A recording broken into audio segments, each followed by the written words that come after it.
Almost सारे features मिलते हैं आपको। इवन के एक प्लस पॉइंट होता है जो आपका किल स्विच का है, वो जो आपको YBR में, आपको CBF में, GR में वो नहीं मिलता, लेकिन इस बाइक में आपको वो मिलता है।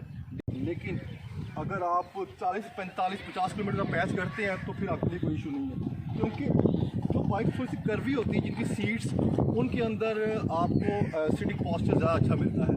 फॉर एग्ज़ाम्पल YBR हो गई, CBF हो गई, ठीक है, GS, GR, GD110, ये मेरे ख्याल में सीटिंग पॉस्चर के हवाले से इनका इतना ज़्यादा मैं इतना बता कि GR की बाइक जो है वो 40,000 उसकी प्राइसेस बढ़ी हैं पिछले 6 माह के अंदर, और इसकी 60,000। Same is the case with CBF and YBR। उनमें से किसी की भी कीमत 40-45 से ऊपर नहीं गई, और इसकी कीमत पिछले 4 माह के अंदर 60,000 तक पहुंचा दी। ये चल रही अच्छा किल स्विच का मसला। अस्सलाम वालेकुम, आज हम आपके लिए लेके आए हैं सुजुकी GD110 का रिव्यू। और सबसे पहले आपको इसकी साउंड सुनाते हैं। साउंड इसकी बहुत ही शानदार है, साइलेंट बाइक है। ट्रेडिशनल जो कन्वेंशनल बाइक्स होती हैं सुजुकी की, वो आपको पता ही है, वो काफ़ी ज़्यादा स्मूथ होती हैं और उनकी साउंड बिल्कुल कम होती है। तो जो लोग अच्छी स्मूथ राइड को प्रेफर करते हैं कि मतलब बहुत ज़्यादा उनको CG125 का क्रेज़ नहीं है, या फिर वो लाउड नॉइज़ के शौकीन नहीं है, मदार नहीं है, तो उनके लिए ये बाइक हाईली रिकमेंडेड है। सुजुकी की तमाम बाइक्स, उनके एग्जॉस्ट जो होते हैं वो बड़े शानदार होते हैं, उनकी साउंड बड़ी एडिक्वेट होती है। तो ये इसकी साउंड की बहुत मज़ेदार है। OHC इंजन होने की वजह से इसमें वाइब्रेशंस ऑलमोस्ट नन है। बैलेंसर इसमें भी इंस्टॉल्ड है, और ये एयर कूल्ड बाइक है, और इसका जो फ्यूल सिस्टम है वो इसका कार्बोरेटर बेस्ड है। और इस बाइक के अंदर आपको असेंबली के अंदर ऑलमोस्ट सारे फीचर्स मिलते हैं आपको। इवन के एक प्लस पॉइंट होता है जो आपका किल स्विच का है, वो जो आपको YBR में, आपको CBF में, GR में वो नहीं मिलता, लेकिन इस बाइक में आपको वो मिलता है।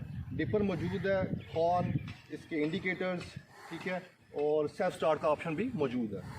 हाँ, इसमें जो कमी है वो इसके एनालॉग मीटर के अंदर कुछ कमी है, ठीक है। इसमें आपको फ्यूल गेज नहीं मिलता, इसके अंदर आपको बाकी चीज़ें तो मिलती हैं, टेक्नोमीटर भी इसमें एब्सेंट है, लेकिन गियर इंडिकेटर्स मिलते हैं आपको, ओडोमीटर, ट्रिप मीटर आप सेट कर सकते हैं। इसके बाद बात करते हैं इसकी फ्रंट हेडलाइट्स की। तो हेडलाइट्स इसकी बड़ी खूबसूरत है, ठीक है, वो आप डिस्क्रिमिनेट नहीं कर पाते कि ये बाइक जब चल रही होती है तो आप डिस्क्रिमिनेट नहीं कर पाते, आया इस सामने से जो बाइक आ रही है वो GR आ रही है कि GD110 आ रही है। तो सामने से जिसका वाइज़र है, जो उसकी नोज़ है, वो काफ़ी जाइगेंटिक है, काफ़ी इग्नॉर्मस है।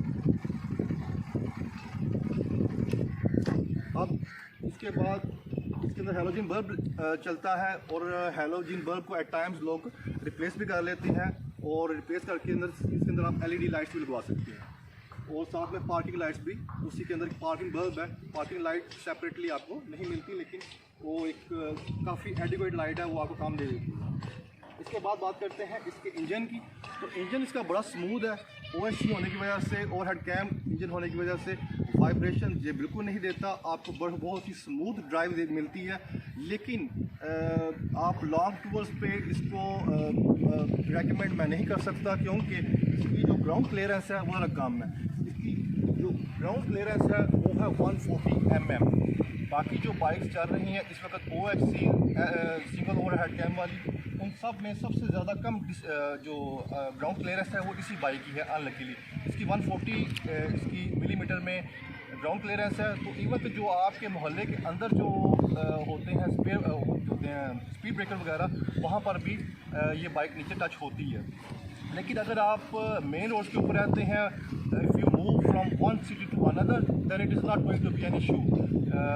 इवन कि आप यहाँ से KKS पे भी जा सकते हैं, all the way to Punjab, it's not going to create any mess for you. अब इसके बाद ये बात करते हैं इसकी बैक की। तो बैक के अंदर बड़ी ही ग्लोसी किस्म का इसकी बैक की ये लाइट है, खूबसूरत है, ठीक है। इंडिकेटर्स इसके ठीक हैं, बहुत ज़्यादा सॉफ्ट भी नहीं, बहुत ज़्यादा हार्ड भी नहीं, लेकिन they could have done much better with these things.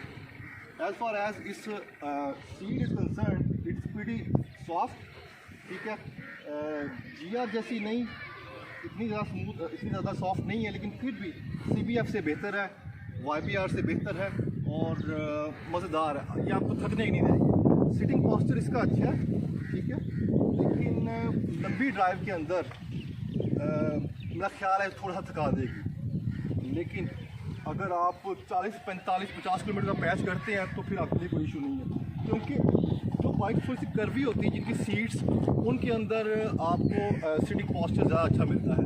For example YBR हो गई, CBF हो गई, ठीक है, GS, GR, GD110, ये मेरे ख्याल में सिटिंग पोस्चर के हवाले से इनका इतना ज़्यादा मैं इतना मदाह नहीं हूँ, क्योंकि सिटिंग पोस्चर जो है YBR का अच्छा है और CBF का ज़्यादा अच्छा है मेरे ख्याल में।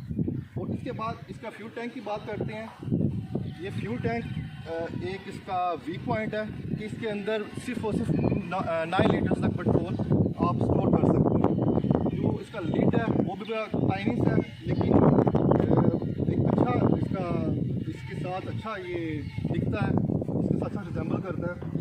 अब इसके बाद इसके जो फुटरेस्ट है वो भी अच्छी है। पीछे आपको एडजस्टेबल शॉक्स मिलते हैं, स्विंग आर्म, आगे सामने वही ट्रेडिशनल टेलीस्कोपिक फोक्स है जो कि बहुत ज़्यादा बीफी नहीं है, लेकिन अच्छा काम देते हैं। सस्पेंशन आपको बड़ी मज़ेदार मिलती है। तो अब बात ये करते हैं कि आया कि ये बाइक अपने प्राइस टैग के अंदर हमें लेनी चाहिए, ठीक है, इज़ इट वर्थ इट, और ये जस्टिफाई करती है अपनी प्राइस को कि नहीं। तो आज इसकी कीमत आज के वक्त के मुताबिक 2,62,000 है और it's prices are hiking by leaps and bounds, and I don't know what is a very idea in the minds of these producers और मैन्युफैक्चरर्स कि GR की बाइक जो है वो 40,000 उसकी प्राइसेस बढ़ी हैं पिछले 6 माह के अंदर, और इसकी 60,000। Same is the case with CBF and YBR, उनमें से किसी की भी कीमत 40-45 से ऊपर नहीं गई, और इसकी कीमत पिछले 4 माह के अंदर 60,000 तक पहुंचा।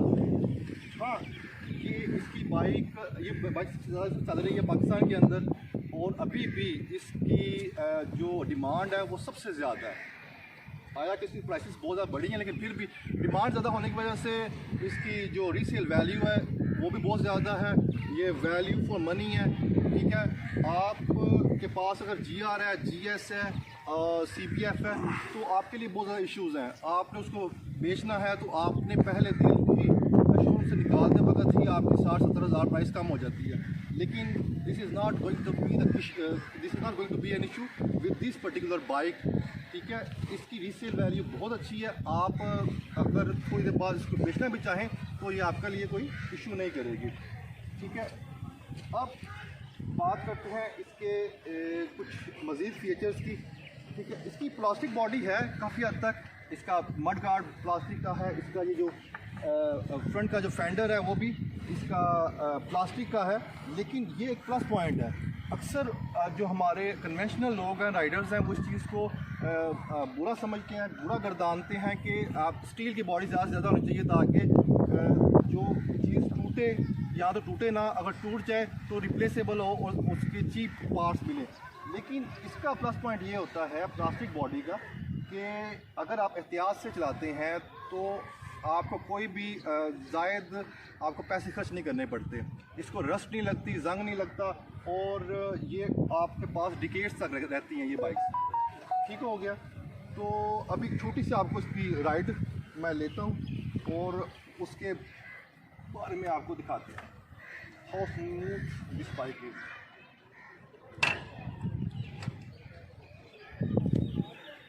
नहीं चल रही तो अच्छा, किल स्विच का मतलब है।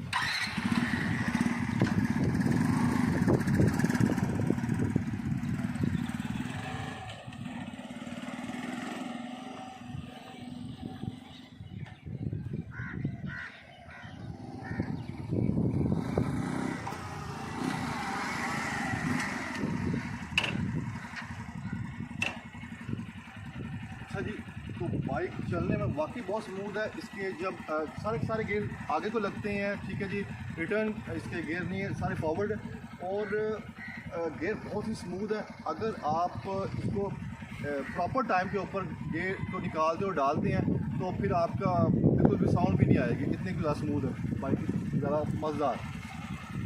तो ये हमारा एक छोटा सा रिव्यू था आज की GD 110 के बारे में। I hope you guys would like it, so kindly subscribe our channel and keep watching our videos. Thank you, अस्सलाम वालेकुम।